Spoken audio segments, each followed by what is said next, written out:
The immediate reason he did was because in 2016, he organized a protest against what he thought were too many refugees being settled in the northern part of Essen, his part of Essen, the poor part of Essen, where he said schools were already struggling, where affordable housing was already scarce, where food banks were already overwhelmed. He said North Essen couldn't cope. The SPD, the Social Democrats, banned the protest, so he left. The deeper reason he left, he said, was that he felt that the Social Democrats had betrayed its base, working class base, people like him. He didn't feel at home anymore. They had become the elite. And so for him, there is something going on that means that the center-right and the center-left have become practically indistinguishable. The choice is no longer left and right. The choice is kind of between the people and the elite. Germany is kind of a special case because the Social Democrats have not just mimicked center-right economic policies, they've actually governed with the center-right many times. They're in government with them now. Alexandria Ocasio-Cortez, you are a Democrat. You are a member of the House of Representatives. Has the left betrayed the people? Has your party betrayed its base? Yes, you know, what was the name of the individual from your story? Guido. Guido. It's funny that you asked this question because... Is the mic working? Is the microphone on? Okay, thank you. Thank you. It's funny that you asked this question about Guido because in many ways I relate to him. I share many aspects of his story. I was first elected when I was in 2018, and I was a waitress in New York City. I had no health insurance.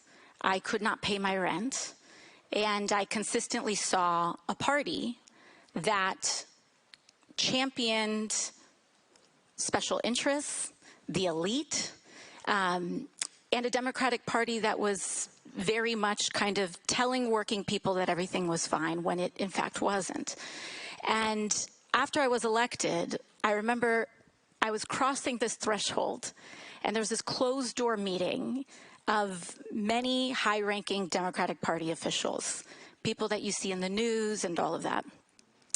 And they derided behind closed doors at that time, a long time ago. They derided many of the populist demands that I had run my campaign on. And I had defeated a 20-year Democratic incumbent that was part of Democratic Party leadership. And they said $15 minimum wage at that time, way too high, too severe. The idea of tuition-free public colleges and universities, too far, expanding health insurance and Medicare, too extreme. And these are all the things that I, as a waitress, had campaigned on and had been major pain points in my life.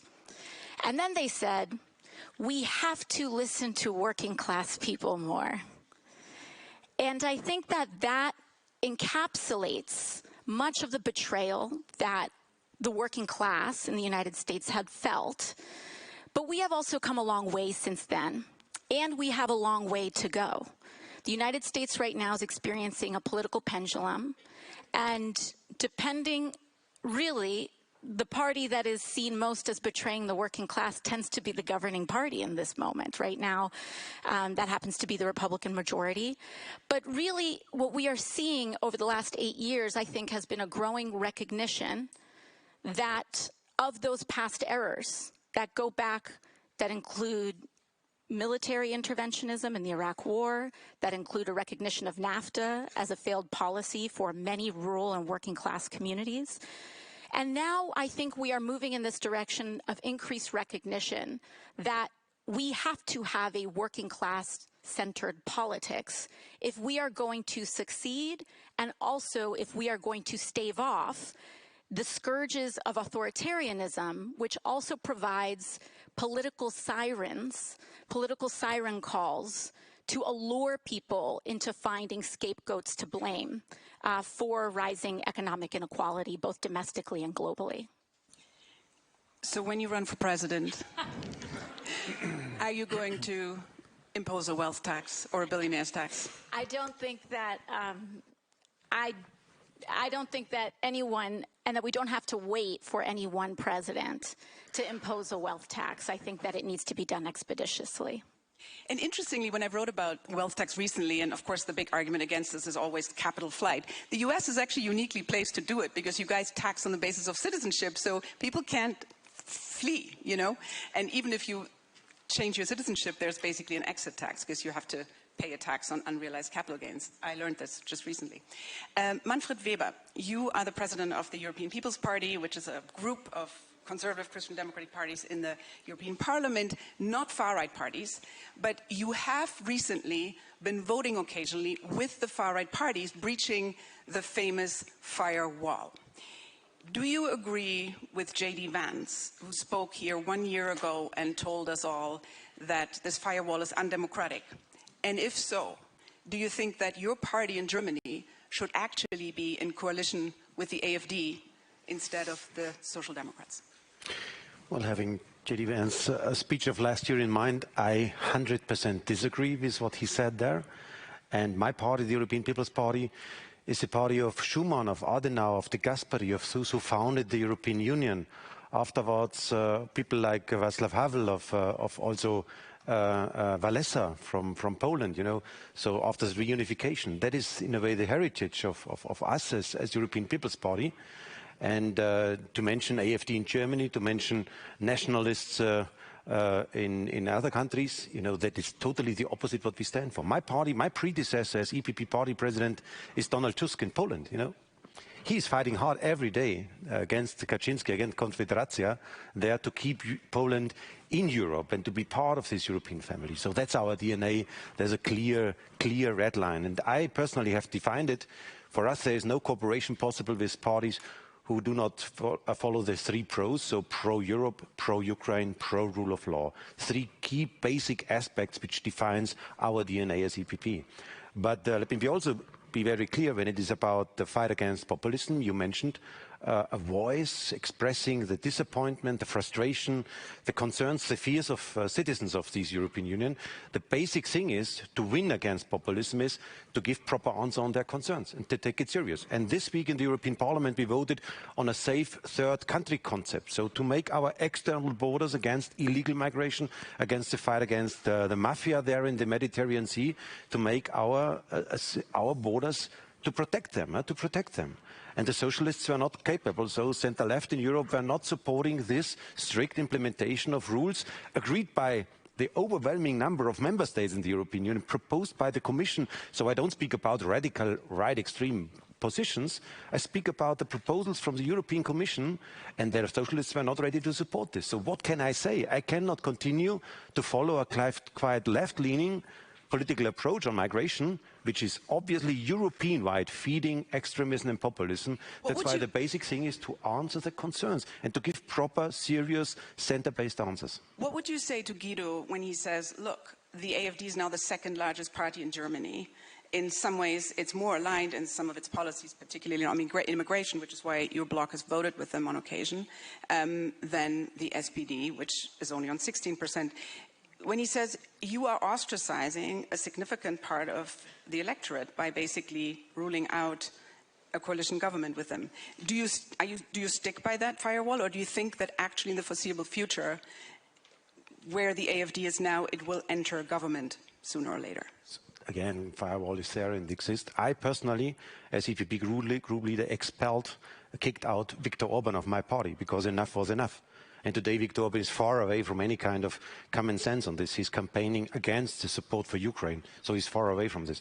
That's why our firewall is clear. We don't need any feedback on this. The key aspect is that we have to solve problems. Otherwise, the next European elections in 2029 will be a big festival for the right extreme. And that is to be avoided. So economic strengths, lowering a bureaucratic burden, creating single market, trade, Mercosur. These are the aspects to have economic growth.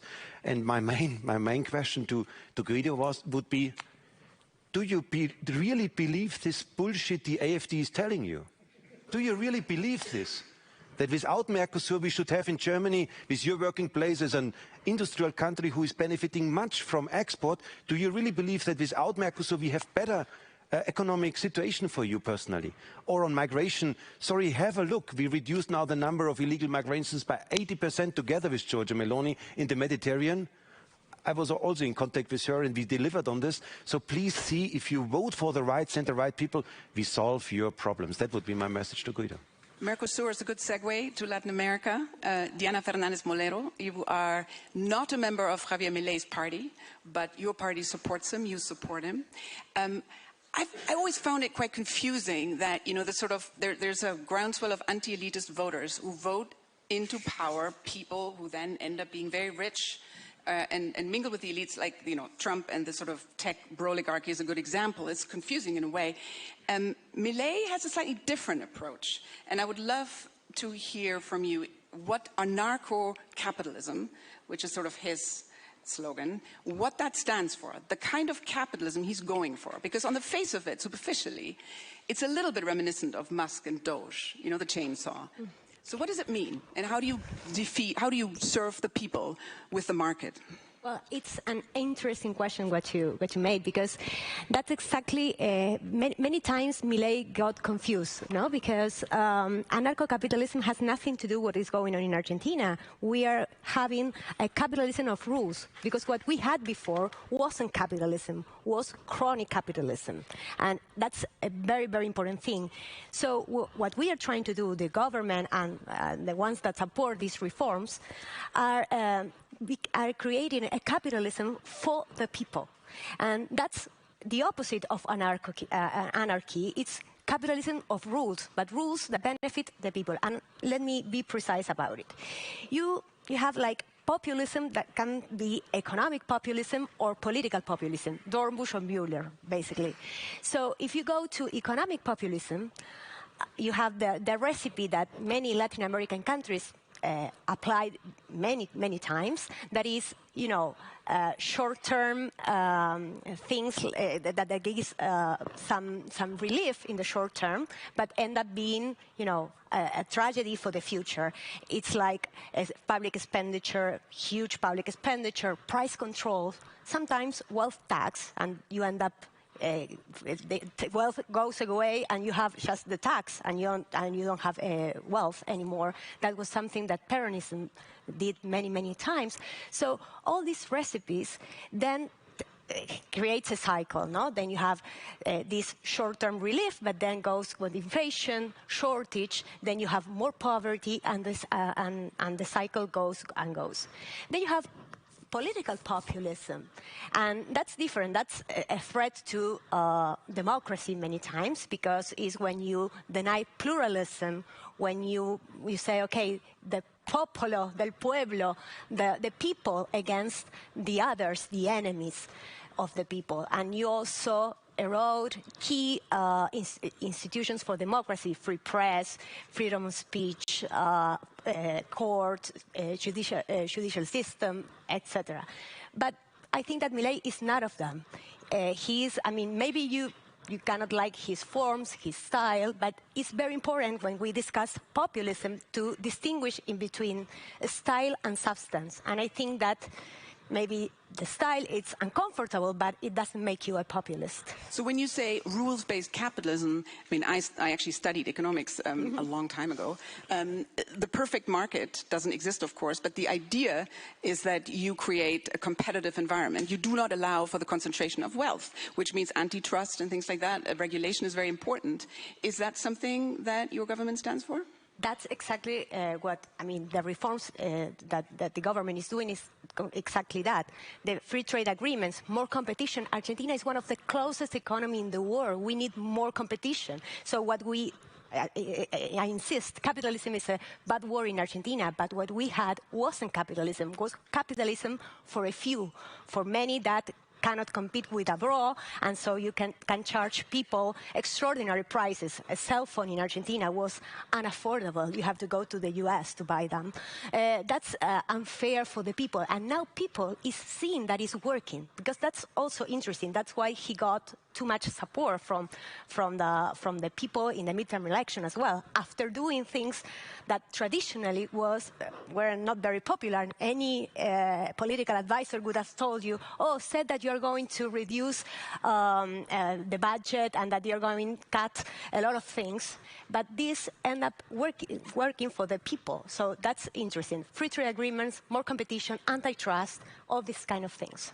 So maybe you should give some advice to the US becoming a more competitive economy. We are signing a free trade agreement with them as well. So that's true. Peter Pavel, you are the Czech president, but you also were a very senior NATO general, the most senior one that the Czech Republic ever had. I want to start by asking you about your part of Europe, the sort of former communist part of Europe, and it's notable that a lot of the populist parties have done quite well. That there seems to be a sort of groundswell of support in that part of Europe. Certainly in Germany, the east of Germany, the former communist east, is the kind of heartland of the AfD. Why is that? And do you think, as somebody who has actually experienced a change in system in 1989, do you think that maybe capitalism was nicer, kinder, when it was still competing with communism? Well, I'm afraid I will not offer you a thorough analysis, just my perception. But I believe that a number of people in former communist countries believed that with the change of the system, they will achieve all the benefits of capitalism while keeping all the benefits of socialism. That means getting richer, having access to travel, study, work abroad, having nice cars, plenty of goods in the shops, but no responsibility. And that created a lot of frustration, because when people realize that not everyone will get rich, and there will always be people who will be better off, and those who will not necessarily suffer, but will have living conditions more difficult than the others, then that frustration, if it is not properly addressed, it creates a lot of tension and frustration. And that was easily taken forward by those who believed that feeding on frustration of people, offering them short and nice solutions that they could never deliver because they were not in power. They usually were in opposition, and they were only feeding on these insecurities, pointing to those who allegedly were behind these problems. They mostly referred to the government, to institutions like courts, to media.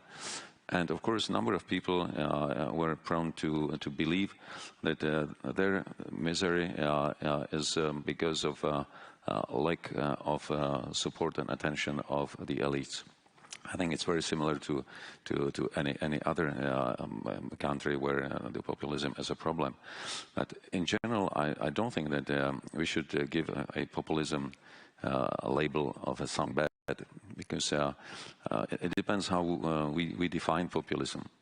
I know a number of politicians who are proud of being called populists, because they believe that listening to frustration and problems of the people, transferring them into policies is actually the very sense of and the meaning of politics.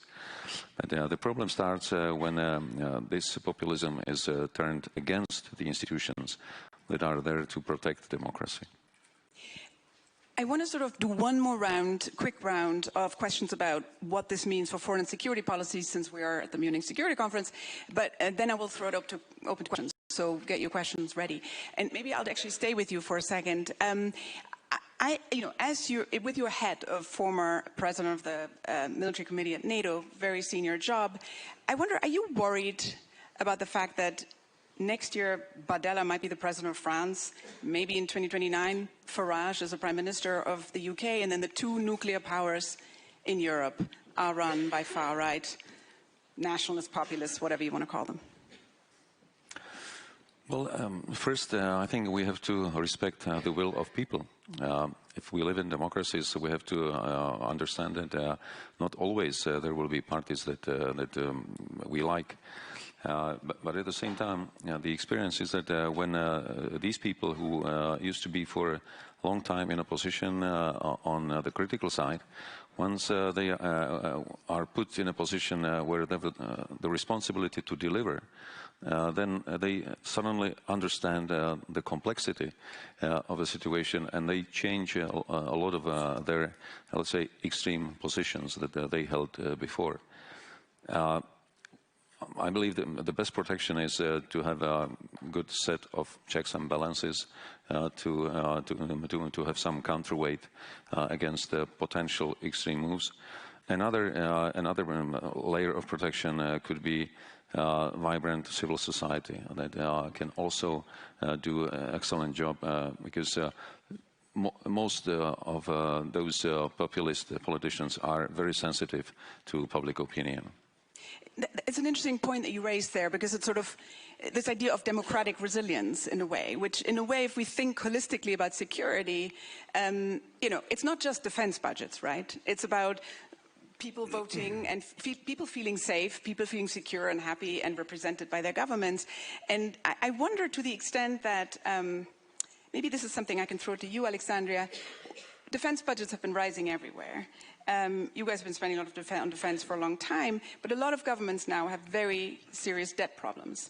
And so there's a trade-off, right? I mean, if you spend more on defense, you spend less on other things. In France, for example, was shocked to find out recently that the interest payment on debt annually is now bigger than the entire education sector. So you have a situation where all budgets are going down, only defense is going up. And it does raise the question, should we not invest in democratic resilience by providing good public services and spending money on that in order to actually protect our democracies internally as well as externally?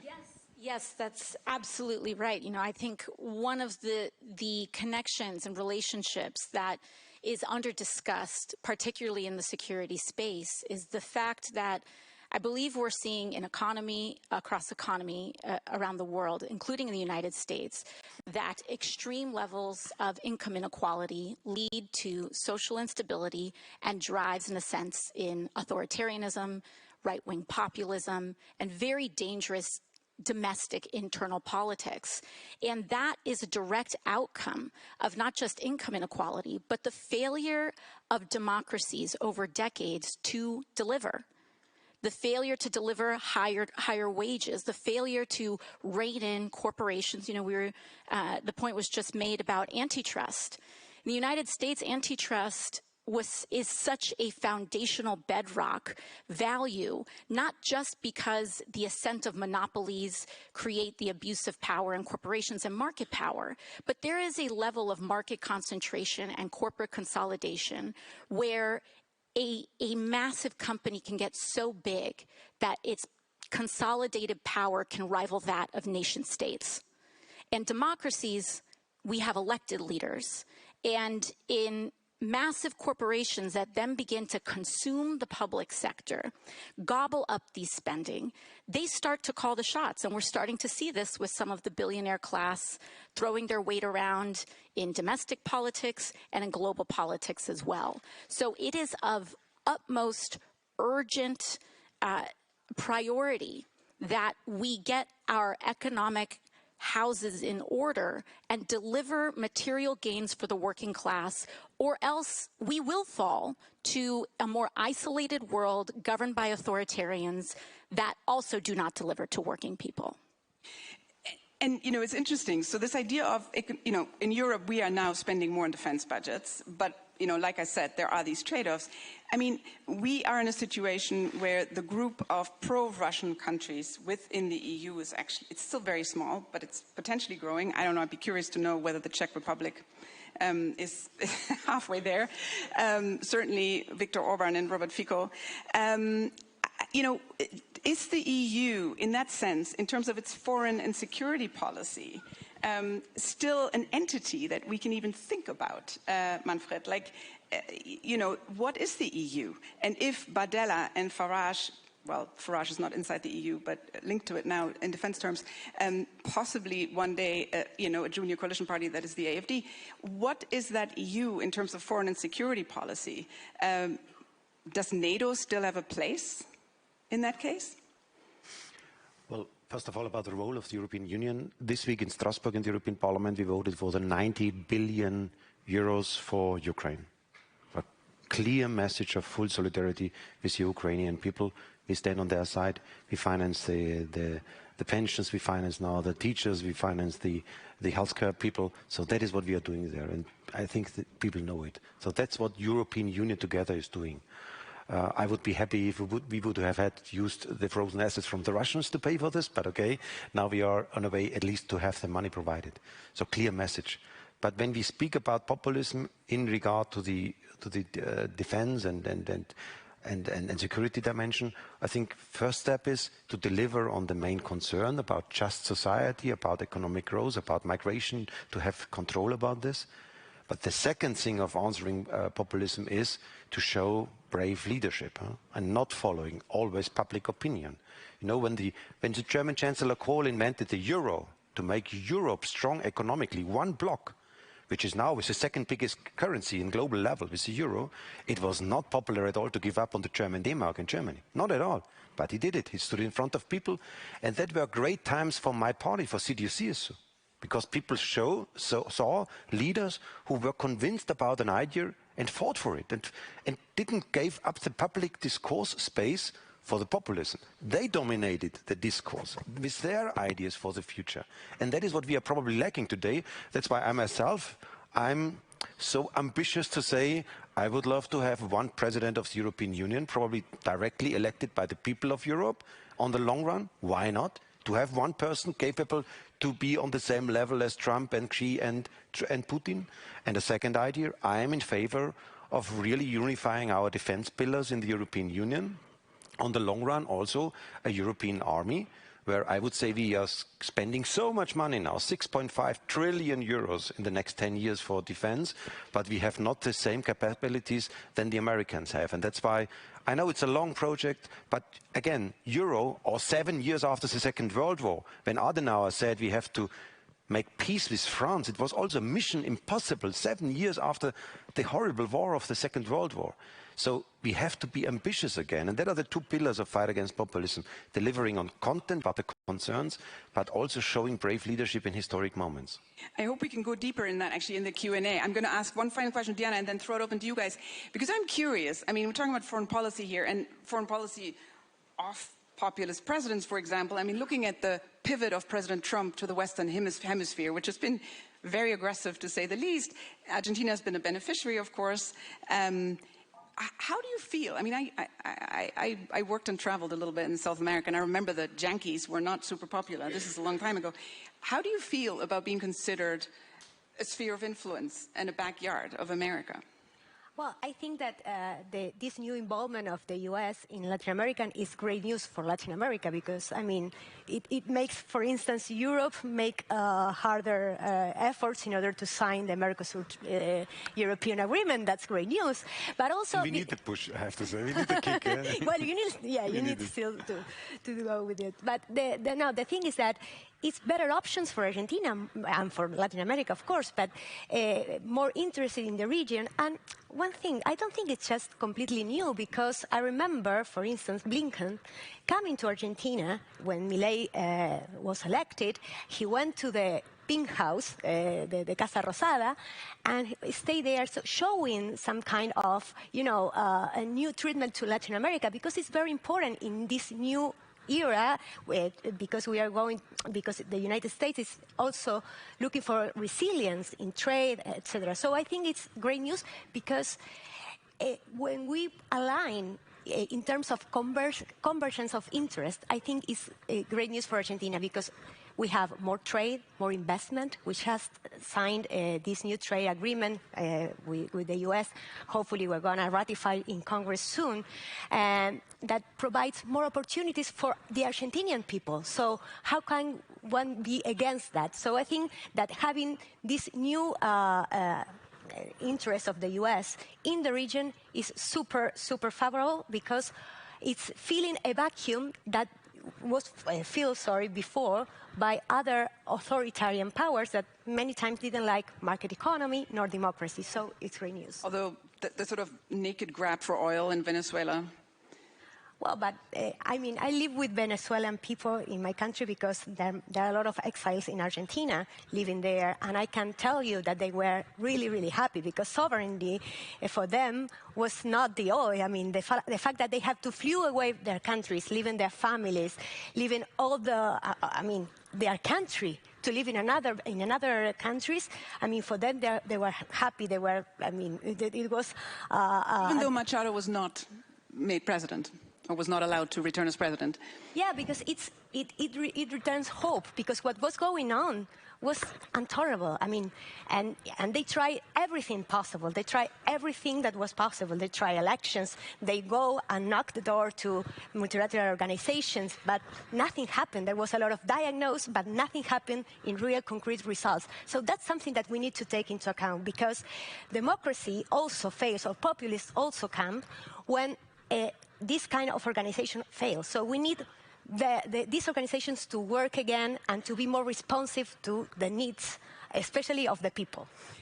With this, many questions. Can I, in a panel with three women, let me start with a woman, and then I'll go to the gentleman over there. Keep your questions short. We don't have much time. Thank you. Thank you very much. I'm Elena Lazaro. I'm the Director General of the Hellenic Foundation for European Foreign Policy in Athens, Greece. Thank you. I wanted to ask you, there's a narrative going on right now which goes like this, that you can increase defense spending but also implement social equality policies at the same time, and the idea would be, decentralize that industry, go for dual use, and boost skills, upskill, reskill. And I wanted to ask, do you think that is the truth? Is it feasible, or is it sort of a populist line? And I was thinking of Representative Ocasio-Cortez and Member of Parliament, European Parliament, Manfred Weber, but also Argentina and the Czech Republic have very robust defense industries, so maybe it's for all of them. Thank you. Can we maybe take one more question, and then, or maybe we do three, and then you guys can sort of do a round of answers. Yes, right here, sorry. And then I'll go take one from behind. I'm Liam Byrne. I'm the UK Labour Chair of the Business and Trade Committee in the House of Commons, but full disclosure, I have a book on why populists are winning and how to beat them out in March. So I just want to ask about the core politics of how we beat them, right? Because this is a security threat. Authoritarian populists offer appeasement abroad, autocracy at home, and avarice everywhere. It's a universal formula. But what we find when we study their rhetoric is that they always argue about national renewal against civilizational decline, nostalgia and a hunger for something lost, and a sense of emergency, crisis and struggle, which is why you need a strongman leader. And it feels to me that the core politics required to defeat them is you have got to promise renewal, but that's about de-rigging the marketplace. You've got to be optimistic and rebuild the opportunity economy, and not a strongman leader that divides and rules. You've got to rebuild a strong society and the social capital that goes with it. But I'd be interested in people's views on the core politics required to win. Okay, one final question, then we'll have a round of answers. I'm Ava Federley from New York City, Straight Arrow News. Congresswoman, they're saying that there's more American delegates here than there have ever been at the Munich Security Conference. Why do you think it's important that you're here, against the wrecking ball politics of Trump? But, why is it important that you're here representing the U.S.? Also, I'm so glad you made it. Who paid for your flight? We did. Should we just you start, and then we just take a quick fire round of answers? Sure. I'll start last to first. I think this is a moment where we are seeing our presidential administration tear apart the transatlantic partnership, rip up every democratic norm, and really calling into question, as was mentioned by David Carney at the World Economic Forum, the rules-based order that we have, or question mark, do we have? And so I think one of the reasons why, not just myself, but many of our colleagues here, in fact, many Democrats that are here as well, is because we want to tell a larger story, that what is happening is indeed very grave. And we are in a new era, domestically and globally. There have been many leaders who've said we will go back. And I think we have to recognize that we are in a new day and in a new time. But that does not mean that the majority of Americans are ready to walk away from a rules-based order and that we're ready to walk away from our commitment to democracy. I think what we identify is that in a rules-based order, hypocrisy is vulnerability. And so I think what we are seeking is a return to a rules-based order that eliminates the hypocrisies around when too often in the West we look the other way for inconvenient populations to act out these paradoxes, whether it is, kidnapping a foreign head of state, whether it is threatening our allies to colonize Greenland, whether it is looking the other way in a genocide. Hypocrisies are vulnerabilities, and they threaten democracies globally. And so I think many of us are here to say, we are here and we are ready for the next chapter, not to have the world turn to isolation, but to deepen our partnership on greater and increased commitment to integrity to our values. Just a 20-second follow-up, really, just quick. Are there any particular institutions that a democratic administration would want to save? Like your voters, is it NATO? Is it the climate accord? Is it the Iran nuclear? Are there some things where, just give me a lily pad. Well, first and foremost, I think we need to revisit our commitments to international aid. Not just USAID, but the dozens of global compacts that this current Secretary of State and President Trump have withdrawn from. They are looking to withdraw the United States from the entire world so that we can turn into an age of authoritarians that can carve out the world where Donald Trump can command the Western Hemisphere and Latin America as his personal sandbox, where Putin can saber rattle around Europe and try to bully around our own allies there, and for essentially authoritarians to have their own geographic domains. And it actually is the Trans-Pacific Partnership, it is our global alliances that can be a hard stop against authoritarian consolidation of power, particularly in the installation of regional puppet governments. Amazing. Manfred, should we just take it this way and then Dinah gets the last word?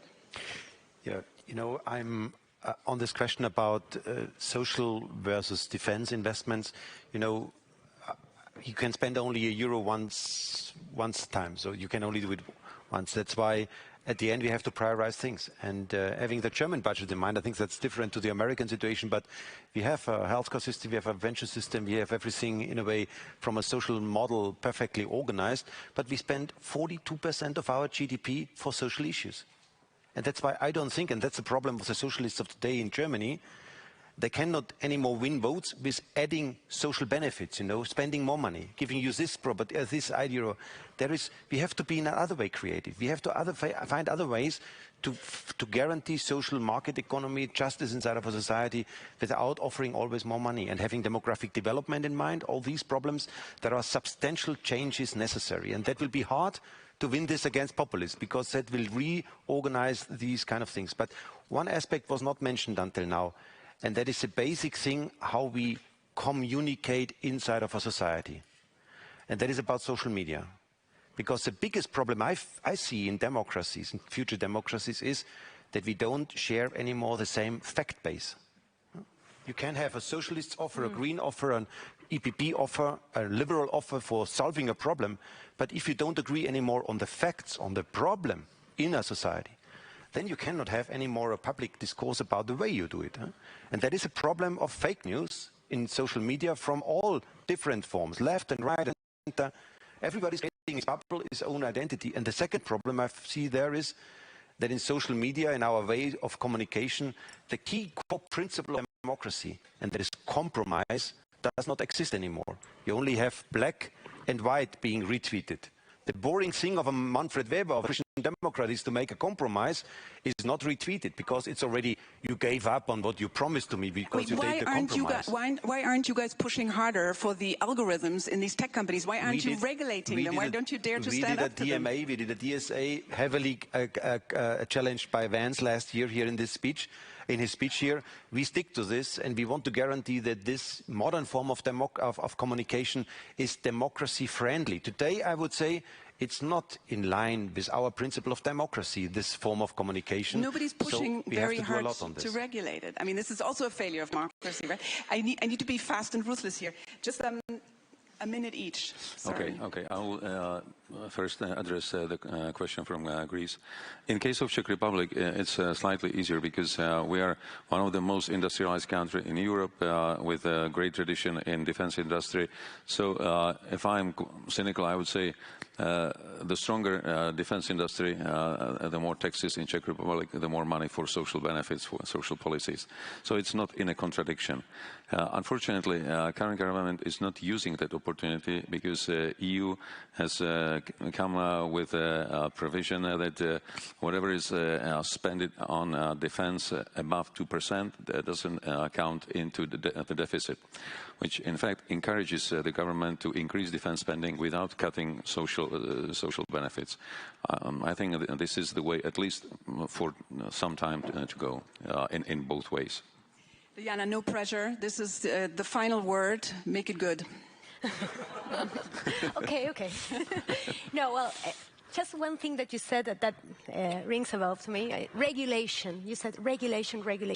Be careful with regulation because it's also, could be also harmful. And maybe we don't know how to regulate. Maybe we regulate inappropriately. It's something that in Argentina we see every time, especially in Congress, because there's also a tendency now for politicians to get the attention of the people to pass new laws and new regulation in order to become famous. And then, for instance, we have a regulation on price controls in housing, and it really didn't work. Imagine if we were trying to regulate AI without the whole new things that are going on. So let's be very, very careful about regulation and when to regulate and when not to regulate. But of course, going to the thing that the defense and how you allocate expenditure. In Argentina, we had a large amount of money to social benefits, and it didn't work. So it does not alone fight inequality or fight the real grievances of the voters. So I think that we need to rethink also that just expenditure doesn't change life. We need also, you need to expend more, but you need to expend correctly, and you need transparency, and you also need to see whether this policy works or not. And you need to combine those because also security is really important, and you need a perfect combination. I think we haven't solved the problem, but I think you will agree that this was a very rich discussion with really a star panel. So thank you all very much.